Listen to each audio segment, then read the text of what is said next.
Good evening, I'm your host Ashraf Garda and welcome to Special Assignments. Now firstly, let me thank the many viewers who have emailed us with their suggestions of issues that you think needs investigating. Well, on to tonight's show. This week we put the spotlight on the exploitation of homeless boys.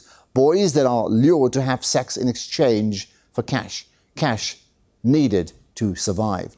We sent producer Dimakatso Rapoto to find some answers, and her investigation led her to adults who reflected on their torrid experiences when they were minors.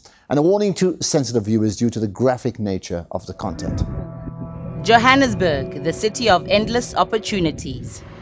With nicknames like Place of Gold, Josie the City of Lights, it's always been a city buzzing with life. But it has also been a city known for its violence and the meek underworld of drugs, sex and sleaze.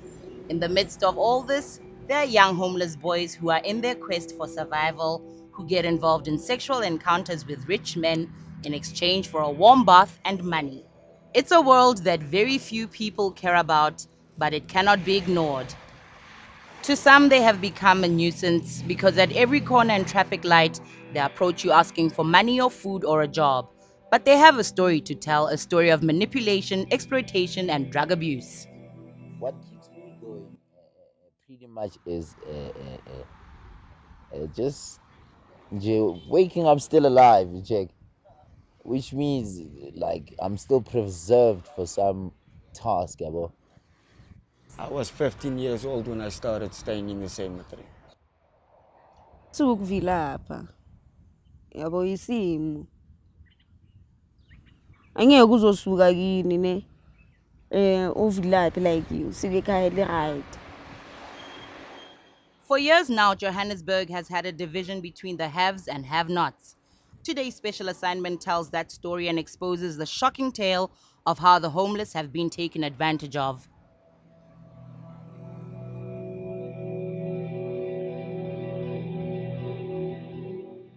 Bongani Sitole, also known as Bonga, is from Zola, Soweto. He has been on the streets of Johannesburg for 8 years now. He says being homeless and begging for food is always a challenge. I have to face people's bad behavior every day, check, because not all people are always in a good mood. Yeah, some are like, yeah. But regardless of the circumstance, Bonga's situation, as with most homeless people, is a reflection of society having failed its young people. It's basically lively circumstance, yabo. Yeah, at home, my mom's, my stepdad, yabo. Yeah, and complications. Street culture is it's hardship. It tests your patience, like how far can you stretch, like how much can you withstand, yabo. How much more than what people face staying at a house, you check. Yeah, the weather for starters is one's big problem, yabo, to worry about. This kind of life is not for the faint-hearted, considering the lack of basic human needs. Bonga took us to his home to show us where he sleeps at night. It is not far from where he works. A cardboard, a pillow, and a blanket are some of the few things that he holds very dear to him.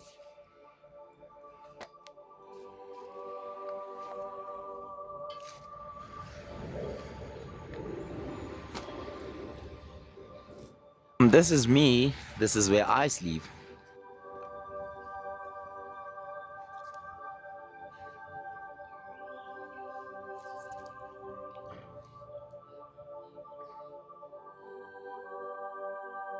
Research has shown that the number of teen homeless boys has increased over the past 10 years. Food provision and shelter have been addressed, but sexual abuse still lacks attention. Because of the sensitivity of this issue, we could not speak to the affected minors. But we managed to find 2 homeless boys who were introduced to this world of sexual exploitation Martinez, also known as Sienna, says 12 years ago he was forced to live on the streets by his father. Bonga and Sienna have been friends on the streets for 2 years now. My name is Martinez John Simons. I was staying with my father and his girlfriend in Vrededorp in a house there. Then they sold the house, they disappeared, and then I ended up in the streets. And then I met my one friend, Sian. He's got a double-story tree house in the graveyard where we're staying in, me and him. So that's how I ended up staying in the cemetery. Martinez took us to his house, a tree house reconstructed with shrubs and branches to provide shelter at a cemetery in Johannesburg. And it took 1 day to build this house. 1 day. We're still busy buying our TV. We're going to put our TV and DV that side with a truck battery so we can watch TV while we're relaxing on the bed. I do some gardening work for the people, cut the grass. I take out the trees and stuff they don't need, cut the grass, and then I'll do maybe painting work, some ceiling work, some roof leakings. If I don't do that, I'm usually by the robots hustling, asking the people for piece jobs, asking them for money, asking them for old clothes, even they can buy me food. There's plenty of challenges because some people, they'll chase you and they'll swear you to say you're too young to stand by the robot, you can go and look for work, but they don't know in the situation we're standing in, you can't get a work because you don't have an ID book.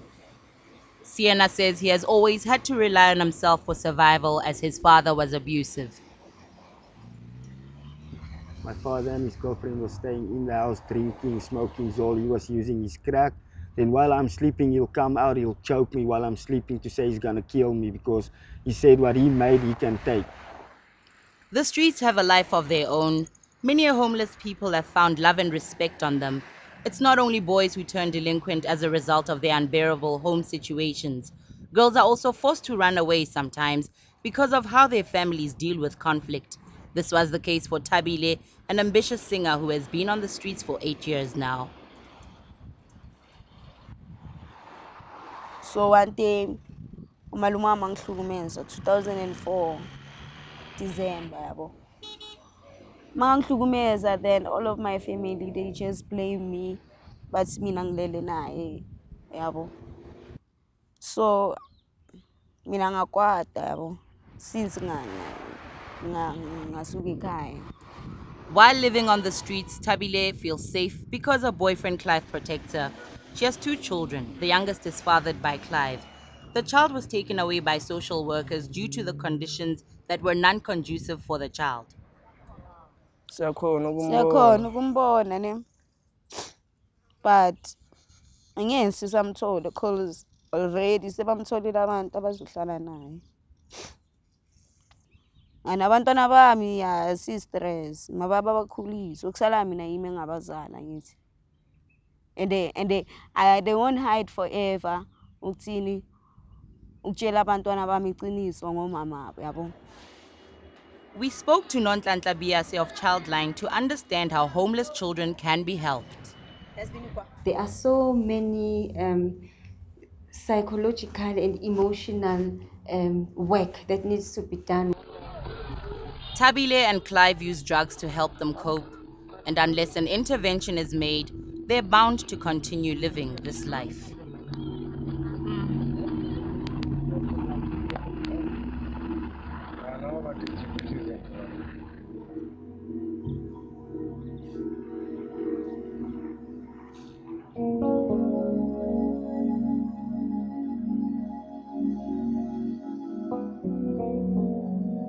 Coming up, we get closer to the homeless as they share their experiences of sexual exploitation.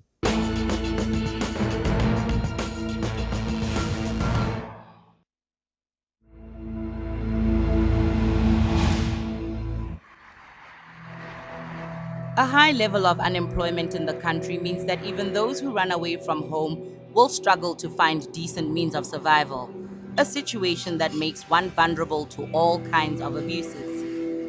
Sienna has been on the streets and was exploited sexually since the age of 13. Now 28 years old, he says perpetrators recognize their need for money and a yearning for a warm home.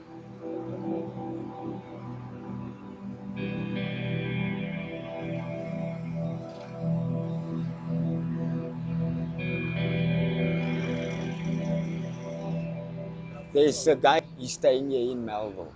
He used to stay in Westcliff. He'll take 14 to 15 boys in one night. Then you have to penetrate him once in the morning, once in the night, and then he'll pay you like 1,000 rand each boy. It's better than standing by the robot, check, because it's easy money, it's fast. It's faster than standing by the robot, making that 2 rands, 1 rand, where you can go with him and you get a straight 500, 600 to 1,000 rand in your pocket. It's easy money. In terms of human rights, he doesn't deserve to be treated that way. If he's abused for sexual purposes, or whoever that is an adult that is abused for sexual purposes just because they're poor. Sometimes I think I'm getting taken advantage of because they only just use you for their sexual pleasures because they know you need the money, so he's giving you money to get his pleasures. That is actually against their human dignity. Everybody has an inherent dignity. The fact that you are poor doesn't mean that you should be sexually exploited, because there is a have, or there is a rich and there is a have not. Yeah, that fella only in the one time I was injecting for dirty needle. He continues to rely on money in exchange for sex. As part of it, he also relied on drugs since he was a minor to deal with the trauma that accompanies this lifestyle. I've got a regular, I phone him on a 1015 return call. He'll phone me back and then he'll ask me where I am. Say, okay, I'm by the engine garage, I'm by the bus stop, by the Centex Tower. We go to the pump house, book a room there, cubicle and a movie for say maybe an hour. Give him a blowjob. After the blowjob, he pays me 200, 250 rand. Then he drops me again where I want to get off. When I found out he was doing it, I was like, yo, I'm gonna leave you. We took to the streets to see how easy it is for our fixer to receive an admirer who's willing to be pleasured by a homeless person.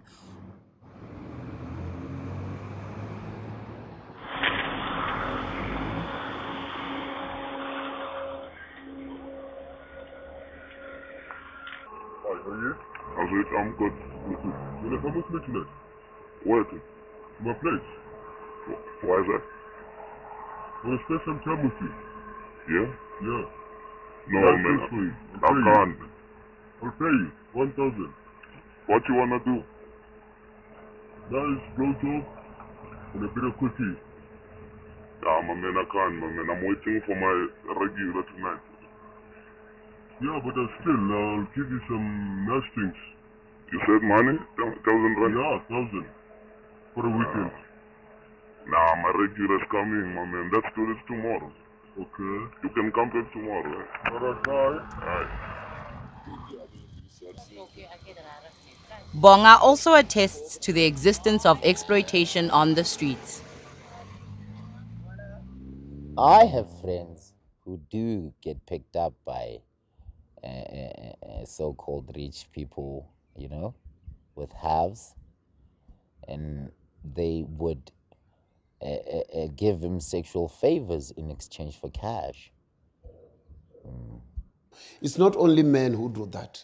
Even other single women, they also come and fetch these kids from the street, take them to their homes, spend the weekend there, and give them money. On weekends, Sienna and his friends stand by the block, an area in Brixton that operates as a bus stop during the day and a pickup point at We night. sit there in the night, we wait for guys to come past, and then they'll choose a boy that they want.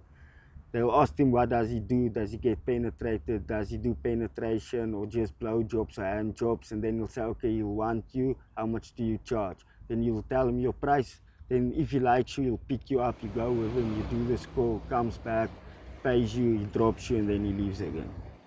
I feel if it's two adults, there is an element of abuse of power, because the other is gonna give the other the 50 rands that they don't have. They give them a warm shower or food that they don't have. So I feel it is abuse of power, because the other one is vulnerable. They don't have those material things that the others want. So for me, it still looks like abuse of power. Sienna and his girlfriend Nikita have a 5-year-old son. Both of them are drug addicts. Their son has to be raised by Nikita's family because they are both not ready to go for rehabilitation. For me and Sina, I wish we can get clean. if we clean, we must get work. He must look after his baby. I want to get work. Then we can maybe talk about marriage and another baby, but not now. Drugs is too heavy now. It's a priority to sort of help them to get off the drugs, so to speak, because that impacts on a lot of things. It affects their behavior. It affects how they parent their child. It also has a knock-on effect on their finances. Ironically, the streets were supposed to be of somewhat a safe haven for the homeless, away from the unbearable social conditions, but they sometimes fall prey to those who misuse their power to exploit the vulnerable without impunity. It's not mostly poor people who do that to these kids. It's most of the people who do that have got are respectable in the community, and they've got some of them have got very high status in the society, so they take advantage of these children, their vulnerability.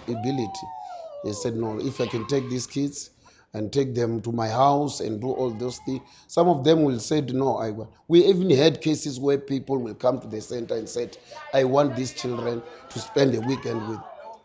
So in a moment, we enter the shady and dangerous world of narcotics consumption.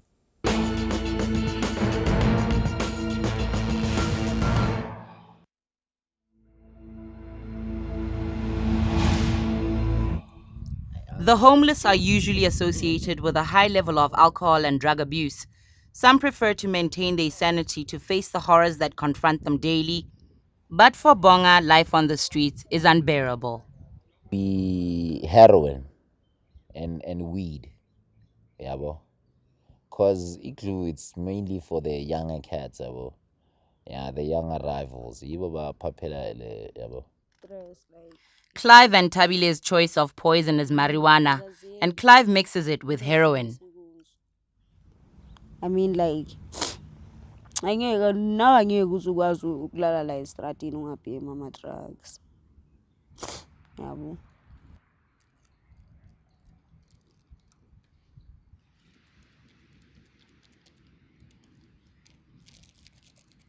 And for Siena, the presence of outsiders did not discourage him from taking his drugs. I was 15 years old in Pretoria. My one girlfriend, she ran out of the rehab. And then I made up with her and she told me, let's go buy a bag. I bought 2 bags, one for her, one for me. She injected her, she injected me, and since then I never stopped. I'll go down to Mayfair, I'll buy me a bag of heroin. I was heavy, like heavy on the heroin. I used to use 20 bags a day. I'm off to 2 bags a day, one in the morning, one in the night. Siena's girlfriend Nikita says drugs have consumed their lives. I don't like spiking because all the marks, the people can see you spike. Even in my neck, you can see the marks. They can see it and they don't want to give you money. They chase you away. They say you're using drugs. Ivoma Chile of Twilight Children in Hillbrow says the addiction amongst some of the homeless children is a worrying factor. 90% of the children who are at our center have been on the street before. And once they are on the street, they become more vulnerable to any things that is taking place on the street, drugs particularly. Nikita says the high level of drug abuse is affecting their relationship.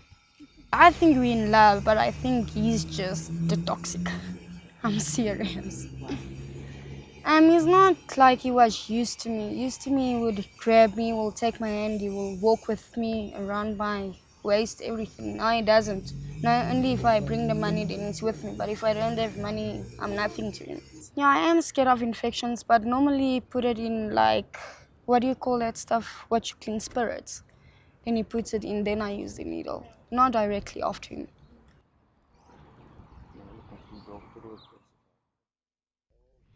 The sad tale of sins of a city that is abundant with opportunities, but tends to be oblivious to the needs of those on the fringes of society.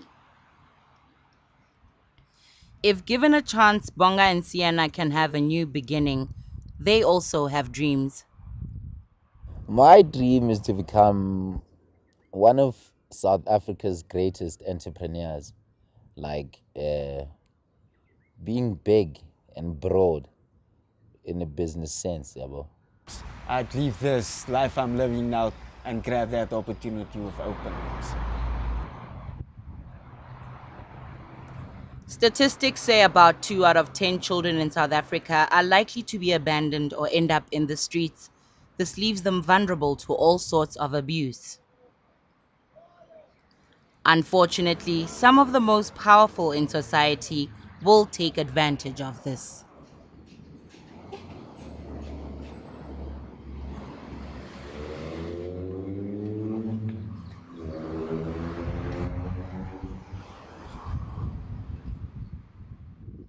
Now, I'm sure you have strong views on this, and you can tweet under the hashtag special assignment. You can also Facebook or email us, and you have a chance to call in on this matter on my radio show that's on SFM Radio on Fridays after 2 p.m. Well, on to comments about last week's program on the Niger Delta Amnesty Program. Zandi Zwani wrote on Facebook, "This whole program with the Niger Delta rebels and militants in South Africa is concerning. How safe are we as citizens?" And Gracie in touch on Twitter saying, "Why try to portray South African businesses as victims? South African businesses should take responsibility for making bad decisions." Now remember that you have the opportunity to get another viewing of this show and previous ones on the SABC News website. That's sabc.co.za/news. Well, that's it from me. Join us again next week when we point out the issues that matter.